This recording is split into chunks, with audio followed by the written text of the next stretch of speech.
প্রিয় শিক্ষার্থী বন্ধুরা, আসসালামু আলাইকুম। ওয়েলকাম টু এডুকেশন টুডে 24-এ। তো আজকে যে বিষয়টি নিয়ে আলোচনা করব সেটি হচ্ছে পরিপূরক, অর্থাৎ পরিপূরক কি, কেন করা হয়, কেন এর আবিষ্কার, এই বিষয় নিয়ে আলোচনা করব এবং কিভাবে করতে হয় সেটিও এই ভিডিওতে আলোচনা করব। তো তার আগে আমাদের জানতে হবে যে পরিপূরক কেন আবিষ্কার করা হয়েছে।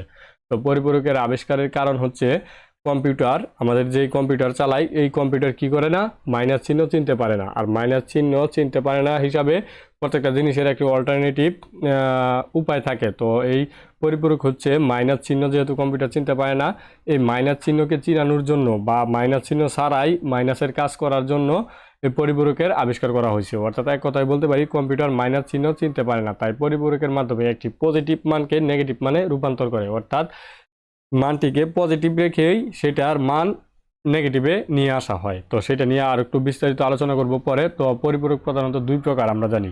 তো এক হচ্ছে একের পরিপূরক, অর্থাৎ একের পরিপূরক না করে আমরা দুইয়ের পরিপূরক করতে পারবো না। আর একের পরিপূরক আমাদের সৃজনশীল প্রশ্নে কোনো কাজে লাগবে না, বাট এমসিকিউ কাজে লাগতে পারে। বাট 42তম বিসিএসেও দেখলাম যে একের পরিপূরকটি এসেছে। তো সেই জন্য আমরা একের পরিপূরক তো এমনিতেই শিখবো, একের পরিপূরক ছাড়া দুইয়ের পরিপূরক সম্ভব না। তো দুইয়ের পরিপূরক এই দুইটি প্রক্রিয়ার মাধ্যমে আমরা কি করি, একটি পজিটিভ সংখ্যাকে নেগেটিভে নিয়ে আসি। অর্থাৎ পরিপূরকের মাধ্যমে বলা যায় যে আমাদের একটি সংখ্যা আছে 6 দেওয়া আছে, -6। এখন এটা যদি কম্পিউটারে দেই, কম্পিউটার চিনতে পারবে না। তার জন্য আমাদের কি করতে হবে, এই যে 6 এর বাইনারি বের করতে হবে এবং এর পরিপূরক করে আমরা পরিপূরকের যে রেজাল্টটি পাবো সেটাকে বলতে পারবো -6। অর্থাৎ শুধু 6কে পরিপূরক করে 2-এর পরিপূরক পর্যন্ত করে যেই রেজাল্টটা পাবো বাইনারিতে সেটাকে আমরা বলতে পারবো যে -6-এর সমান। তো সেজন্য আমরা দেখি যে কিছু নিয়ম আছে, নিয়মগুলো হলো পরিপূরক করতে চাইলে সংখ্যা যেটাতেই থাকুক না কেন, অর্থাৎ আমরা জানি যে সংখ্যা পদ্ধতি 4 ধরনের, একটি হচ্ছে ডেসিমেল, বাইনারি, অক্টাল ও হেক্সাডেসিমেল। এই 4টা থেকে যেটাতেই থাকুক না কেন সেটা থেকে আমরা বাইনারিতে নিয়ে আসতে হবে, সংখ্যাগুলোকে বাইনারিতে নিয়ে আসতে হবে। তো আমরা জানি যে সেইগুলো কিভাবে করতে হয়, বিভিন্ন সংখ্যা থেকে কিভাবে বাইনারিতে রূপান্তর করতে হয়। আর যদি আমরা কেউ এখনও না জানি তাহলে অবশ্যই ভিডিও ডিসক্রিপশন থেকে অথবা আই বাটনে ক্লিক করে সেই ভিডিওগুলো দেখে আসবা। 3টি ভিডিওর মাধ্যমে আমি খুব সহজভাবে 3টি নিয়মের মাধ্যমে দেখিয়ে দিয়েছি যে কিভাবে সংখ্যা পদ্ধতির বিভিন্ন প্রকার থেকে বিভিন্ন প্রকারে কনভার্ট করতে হয়। তো 2 নম্বরে যেটি আছে সেটি হচ্ছে বাইনারি সংখ্যা 8 বিটে ফিল আপ করতে হবে। অর্থাৎ আমরা যখন বাইনারিতে আনবো সেই সংখ্যাগুলো হতে পারে আমাদের 7টি, হতে পারে 5টি, হতে পারে 3টি। তো সেইগুলোকে আমাদের বামে শূন্য বসিয়ে 8টিতে ফিল আপ করে নিতে হবে।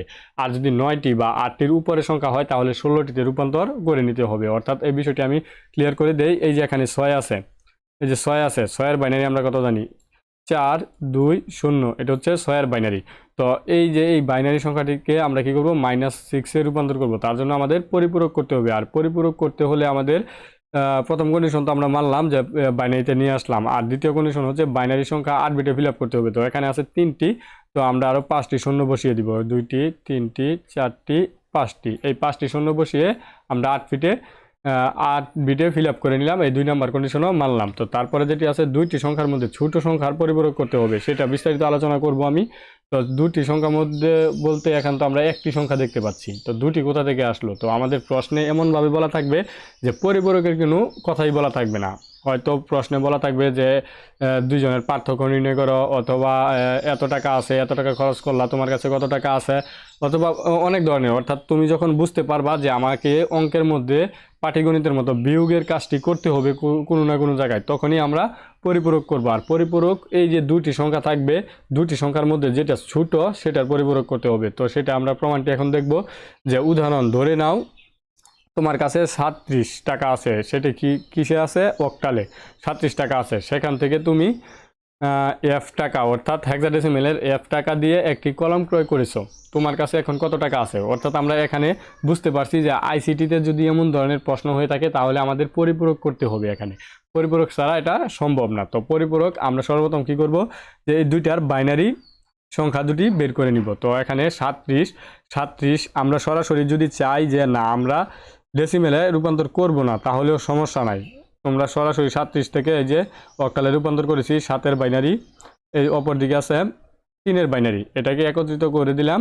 একত্রিত করে দেওয়ার পর আমাদের এখানে আসে 1টা 2টা 3টা 4টা 5টা 6টা কোড। তো এই যে 1টা 2টা 3টা 4টা 5টা 6টা, তো অতিরিক্ত আরও 2টা বসিয়ে আমরা 8 বিটে ফিল আপ করে নিলাম এবং এখানে লিখে দিলাম যে 8 বিট ফিল আপ করে বা রেজিস্টার করে। তো এখানে দেওয়ার পর আমরা এগুলো মুছে নেই, এখানে 8 বিটে ফিল আপ করে দিলাম। এখন এটা আমরা 37-এর বাইনারি বের করলাম এবং 8 বিটে ফিল আপ করে দিলাম, অর্থাৎ এই যে সংখ্যা থেকে আমরা বাইনারিতে আনলাম এবং 8 বিটে ফিল আপ করলাম, এই দুইটা কন্ডিশন আমরা মানলাম। তো তারপরে আবার এই যে F16-এরটি বের করব।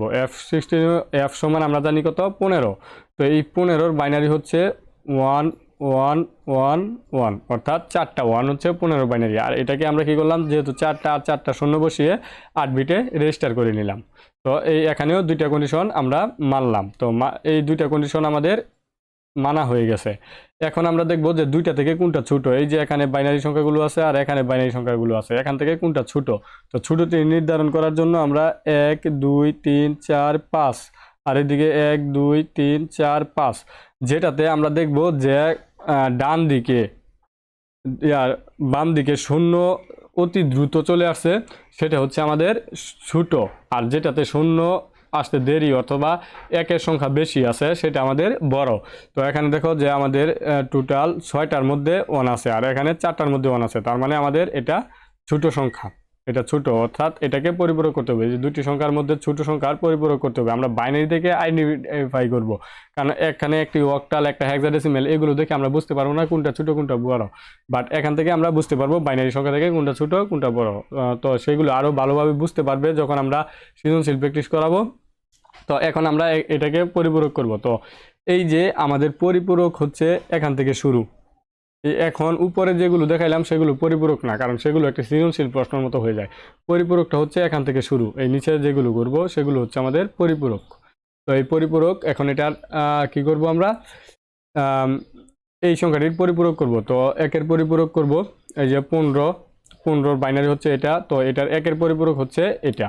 তো এটা কিভাবে হয়েছে, এই যে এখানে সংখ্যাগুলো আছে প্রত্যেকটা বিটকে আলাদা আলাদাভাবে খালি উল্টে দিব, 0 থাকলে 1 1 থাকলে 0। দেখেন এখানে প্রথম সংখ্যাটি আছে 0, এখানে প্রথম সংখ্যা করে দিলাম 1, এখানে পরের সংখ্যাটি 0, পরের সংখ্যা 0, পরের সংখ্যা 0, এখানে পরের সংখ্যা পরের সংখ্যা পরের সংখ্যায় তিনটাই 1 করে দিলাম, অর্থাৎ 4টা 0 ছিল 4টা 1 করে দিলাম, তারপর 4টা 1 ছিল 4টা 0 করে দিলাম। এটাই আমাদের পরিপূরক, অর্থাৎ যদি 0 থাকে 1 করে দিব, 1 থাকলে 0 করে দিব। তারপরে আমরা 2 এর পরিপূরক করব। তো এই যে এর 2 এর পরিপূরক হচ্ছে আমাদের এর সাথে 1 যোগ করে দিব। এর সাথে কি করব আমরা, 1 যোগ করে দিব। তো আমরা এখান থেকে এর সাথে আমরা 1 যোগ করে দিব। তো 1 যোগ করে দিলে আমাদের যেটা হয়, এখানে 1 0 1, দেখেন যে এই যে 1 0 1, তারপরে আছে আমাদের এই যে 1 0 1 যোগ করার পরে আসছে 1, তারপরে 0 0 0 0 0 0 1 1 1 1 1 1 1 1।